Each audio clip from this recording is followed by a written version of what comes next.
কিছুটা ধীর গতিতে হলেও পানি নামতে শুরু করেছে ফেনীতে, কিন্তু নেমে যাওয়া পানিতে আরও নতুন নতুন এলাকা প্লাবিত হচ্ছে।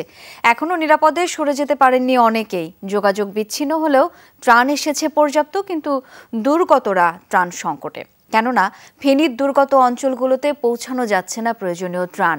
সমন্বয়হীনতার পাশাপাশি নৌ ও সড়ক যোগাযোগের অভাবে কয়েকদিন ধরে ত্রাণ শূন্য আছেন এমন অনেকেই। শাহিন আলমের ক্যামেরায় ফেনীর বন্যা অঞ্চল থেকে সাইফুদ্দিন রবিনের রিপোর্ট।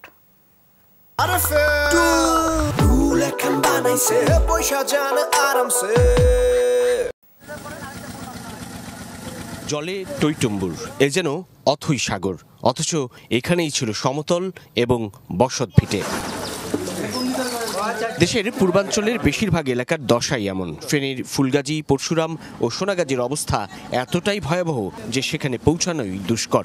এর বাইরেও বিশাল সংখ্যক বিপন্ন মানুষ অসহায় অবস্থায় আটকা পড়ে আছে নিজ নিজ এলাকার উঁচু ভবন এবং আশ্রয় কেন্দ্রে, যেন কোমর আর গলা পানিতে শরণার্থী আর উদ্বাস্তুদের ঢল। প্রত্যেকেরই ত্রাণের চাহিদা আছে। প্রান্তিক অঞ্চলে কিংবা ফেনীর কিছুটা দুর্গম এলাকায় ত্রাণ যেন সোনার হরিণ। গেল 4 দিন ধরে ত্রাণ শূন্য এমন মানুষের সংখ্যাও ব্যাপক। কাউকে দেখলেই ছুটে এসে স্বস্তির ত্রাণের জন্য হাত বাড়িয়ে নিজেদের হাহাকার আরও স্পষ্ট করে দুর্গত বানভাসী মানুষ। সেখানে বিশুদ্ধ পানির আছে তীব্র সংকট।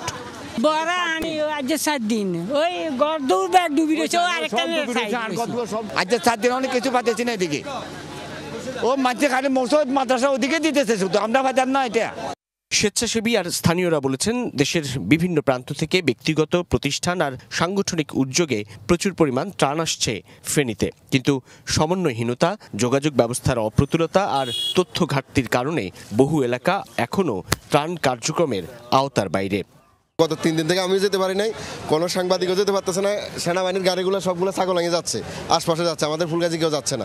ত্রাণ অন্যান্য জায়গায় ঢোকা একান্তই উচিত, কিন্তু শুধুমাত্র এই জায়গা দিয়ে ঢোকে। এখানে প্রচুর দান আছে, আমাদের কয়েক লক্ষ কয়েক কোটি টাকার দান আসছে, কিন্তু দানটা আমরা একরোট জায়গা নিতে পারতেছি না। ত্রাণের গাড়ি অনেক সিরিয়ালে বসে রয়েছে, এরা যদি খাবার না দিতে পারে তো কষ্ট নিয়ে আমাদের যাইতে হবে না, তাহলে আমরা এত কষ্ট করে লাভটা হলো কি আমাদের?